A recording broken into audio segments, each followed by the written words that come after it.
Assalamualaikum warahmatullahi wabarakatuh. Selamat datang di Didon Project Channel, channelnya manusia biasa yang hidup dengan cara yang biasa. Apa kabar guys, teman-teman semua? Semoga kalian dalam keadaan sehat.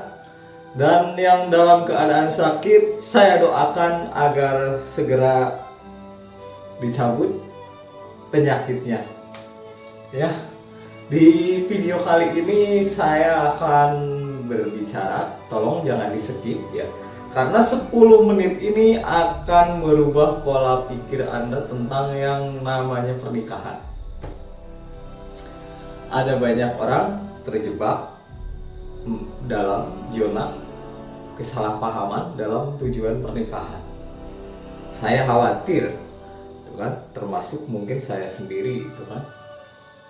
Kenapa orang-orang banyak yang merasa tidak bahagia dengan pernikahannya? Saya berbicara berdasarkan pengalaman, bukan istilahnya bukan dari beberapa orang, tapi pengalaman, berdasarkan pengalaman baik dari pengalaman saya pribadi maupun teman-teman yang berada di sekitar saya. Saya garis bawahi bahwa di sini saya bukan motivator, saya juga bukan edukator, kan ya, apalagi kontraktor. Saya hanya manusia biasa yang hidup dengan cara yang biasa, yang ingin menyampaikan berbagi pengalaman sesuai porsi saya, sesuai porsi sih, porsi saya, sesuai kemampuan saya, gitu kan, dengan tujuan saling berbagi pengalaman, mengajarkan kita banyak hal. Kembali supaya tidak berbelit-belit, berputar-putar, karena kalau berputar-putar bikin pusing kepala ya, hidup sudah pusing. Jadi kebanyakan orang kecewa dengan pernikahannya adalah karena tujuannya, ekspektasinya yang berlebihan, harapannya yang terlalu tinggi, dan tujuan yang salah. Saya khawatir ada banyak orang yang bertujuan dengan menikah, mereka berpikir semuanya akan menjadi mudah. Menurut saya itu salah besar, karena pernikahan itu tidak akan mempermudah jalannya kehidupan, apalagi dengan orang yang tidak pernah sinkron dengan kita. Itu, jangan pernah berpikir semuanya akan menjadi mudah ketika Anda sudah menikah. Itu yang pertama, catat baik-baik. Karena secara logikanya manusia menikah itu, bayangkan menyatukan dua otak, dua pikiran, dua orang kebutuhan, bahkan dua keluarga kebutuhannya disatukan, dan dua orang ini harus berpikir keras untuk mencapai tujuannya. Itu yang pertama. Yang kedua ada banyak alasan, gitu kan. Dengan menikah hidupnya akan menjadi lebih indah. Nah itu, ekspektasi itu yang membuat saya banyak orang kecewa terhadap pernikahannya. Padahal pernikahannya menurut saya baik-baik saja. Cuman ketika seseorang berekspektasi terlalu tinggi, berharap terlalu tinggi, dan kenyataannya tidak sesuai dengan harapan, akan menimbulkan kekecewaan. Itu yang kedua. Yang ketiga, alasannya yang ketiga adalah, kalau menurut saya, tidak ada sinkron, tidak ada kesamaan visi dari dua orang itu. Memang itu kan, ada banyak hal yang paling bertanggung jawab biasanya dalam pernikahan itu untuk secara ekonomi itu pria, laki-laki, karena laki-laki adalah kewajibannya memang memberikan sepenuhnya kebutuhan keluarganya. Biasanya istri lebih dominan di rumah.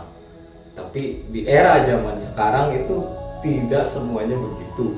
Ada banyak wanita juga yang berkarir, membagi tugas, kan. Sah-sah saja menurut saya kalau memang, tapi harus sesuai porsinya, tetap dengan tidak mengabaikan kewajibannya sebagai seorang istri. Tadi yang ketiga itu tidak ada kesamaan visi. Tujuan yang harus diperbaiki dari tujuan adalah, ini sangat penting, tolong digarisbawahi, ini sangat penting. tujuan dari pernikahan ini, gitu kan, supaya tidak menimbulkan kekecewaan terhadap diri sendiri, baik maupun diri sendiri maupun kehidupan yang sedang dijalani. Kalau cuman tujuannya kaya, tanpa menikah pun Anda bisa kaya. Banyak orang yang kaya sebelum menikah, misal dengan memiliki usaha, berjualan, atau berkarir menjadi pegawai, entah pegawai negeri atau pegawai wira swasta, atau berdagang, gitu kan, bertani dan lain-lain. Tanpa menikah pun Anda bisa kaya, kalau hanya sekedar Anda menikah bertujuan ingin kaya. Nah, yang kedua, ada banyak tujuannya misalnya ingin bahagia. Saya tidak yakin kalau tujuan Anda ingin hanya sekedar mendapatkan kebahagiaan dan kemudahan di dalam suatu pernikahan, itu menurut saya udah salah besar. Tapi kebanyakan orang seperti itu. Karena kemudahan, keindahan, dan kebahagiaan itu bukan dibentuk dari suatu pernikahan, itu kan, tapi dibangun dari hati kita sendiri, dibangun dari jiwa kita sendiri. Ada banyak orang kok yang hidupnya biasa, bahkan serba kekurangan, tapi mereka bahagia, pernikahannya baik-baik saja. Berarti menurut saya kebahagiaan atau kesenangan itu letaknya di rasa syukur. Rasa syukur pribadi kita masing-masing, dikembalikan ke pribadi masing-masing.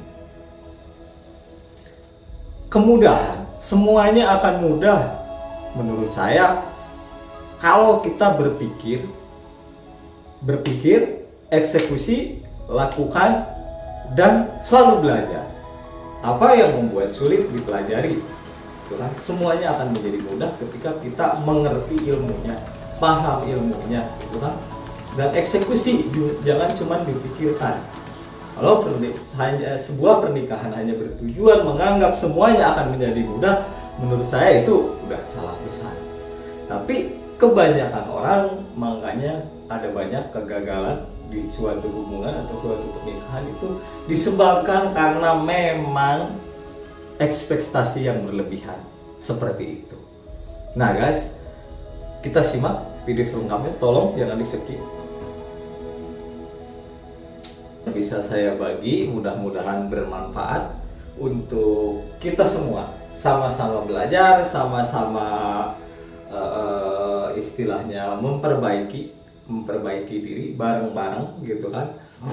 Apa yang saya ucapkan tidak selamanya benar, karena itu adalah opini, persepsi. Ada jutaan orang di dunia ini, kan, yang mengharapkan keindahan, kebahagiaan dari suatu pernikahan, ya. Sah-sah saja menurut saya. Tapi bayangkan oleh teman-teman semua, jika di luar sana ada jutaan orang mengharapkan kemenangan sebuah lotre, dan yang akan mendapatkan satu kemenangan itu adalah hanya satu, dari jutaan orang itu adalah hanya satu orang. Saya mengibaratkannya seperti itu pernikahan. Memang ada yang menjadi mudah setelah menikah, ada juga yang lebih susah setelah menikah, itu kan. Ketika Anda mengharapkan semuanya akan menjadi indah, menjadi mudah, itu salah besar kalau menurut saya. Karena tujuan dari pernikahan, kalau menurut ajaran agama yang saya pegang, agama yang saya percayai, yaitu adalah beribadah kepada Tuhan Sang Pencipta kita. Ada juga yang berpikir dengan menikah, gitu kan, kita akan menyiapkan masa tua kita dengan berpikir kita akan memiliki anak dan cucu. Saya kurang setuju, karena tidak semua orang ditakdirkan untuk memiliki anak atau keturunan. Kalau tujuannya hanya memiliki keturunan, kambing diternak juga beranak, guys. Itulah. Jadi perbaikilah tujuannya dulu. Jangankan kambing yang diternak, itu kan. Hewan liar di luar sana juga beternak, punya anak dan cucu. Kalau memang tujuannya hanya ingin beternak. atau bertujuan ingin mempermudah kehidupan. Dengan menikah tujuannya ingin cepat kaya, menjadi kaya, semua keinginan terpenuhi, mendapatkan uang. Itu kan, kalau cuma mendapatkan uang, tidak perlu menikah, nyangkul di sawah juga ada yang bayar, dapat uang. Kalau tujuannya hanya sekedar uang. Jadi yang perlu dirubah dari kita semua, saya bukan mengajari di sini bareng-bareng, terutama saya membicarakan istilahnya mengajari diri saya sendiri, kan, supaya tidak terjadi dan terulang lagi hal-hal seperti itu. Yang perlu diubah adalah pola pikir. Kalau bahasa kerennya mungkin kata para motivator, edukator itu mindset, itu kan pola pikir. Tapi saya tidak akan membahas dengan bahasa yang berat-berat. Saya akan membahas bahasa-bahasa yang saya pahami, saya mengerti, dan diusahakan mudah juga dipahami oleh teman-teman semua. Teman-teman tidak setuju atau teman-teman ingin memberikan kritik dan sarannya, silahkan tuliskan di kolom komentar di bawah ini. Tidak bosan-bosan saya mengucapkan beribu-ribu terima kasih buat teman-teman yang sudah menonton video-video saya. Dan jika kalian berkenan, silahkan like, silahkan subscribe, dan jika menurut kalian video ini bermanfaat, silahkan share, bagikan ke seluruh media sosial kalian. Assalamualaikum warahmatullahi wabarakatuh. Sampai berjumpa lagi di next video-video yang lainnya.